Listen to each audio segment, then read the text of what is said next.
আসামি বললাম না হসা যাই দি পানি আসামি পাইছে এ দেখো রাস্তার মধ্যে মাটি কাটে বেশে রাস্তার মধ্যে একটা মাটি কাটে হ্যাঁ নদীবার থেকে বলে মারি কাটে এই পথের মধ্যে একটা হ্যাঁ। না উজা বলে খারাপ হয়ে রইছে হ্যাঁ। ওর সামনে খারাপ হয়ে রইছে একটা আসামি ধরাহালি ট্রাক্টর वाला ধরাহালি রে হ্যাঁ। একবারে থানা সারা বাসুকতলা নিয়ে যাবো হ্যাঁ কেরে আসা বল কি তুই আর কি ওর নাম ধরে দাওগে তুই রে হেদিন বলা তুই আর পুলিশ হলি কবে আবার থানা সারা পুলিশ থানা সারা পুলিশ মানে থানারে পুলিশ আর তুইও থানা সারা পুলিশ এটা পুলিশ হলো তে স্যার কোন মেলা করছেন গেতাছি কোনে এই জিন্দাই কিন্তু কোনে মাইছে মাটি কাটে হ্যাঁ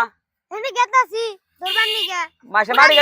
মাটি কাটে হেনে গেছে পুরাক বাজার ঘুরলাম না হ্যাঁ একটা আসামি পাই নাই আসামি বানে আমার কলি তো এত গা আসামি ধরে দিতাম হ্যাঁ। এই যে মুই যাই দি যা তোমরা যে পুলিশ না মুরগি আনা না যাও ওই ট্রাক্টর তলে চাকার তলে ফালাইয়া তোকে মেরে হাল দেবো যাও ওরা পুলিশ হলে কালকে বলা আসে পুলিশ তাও থানা সারা পুলিশ হ্যাঁ থানারে পুলিশ আর পুলিশ তোমারে জ্ঞান দিবার নিকে কই নাই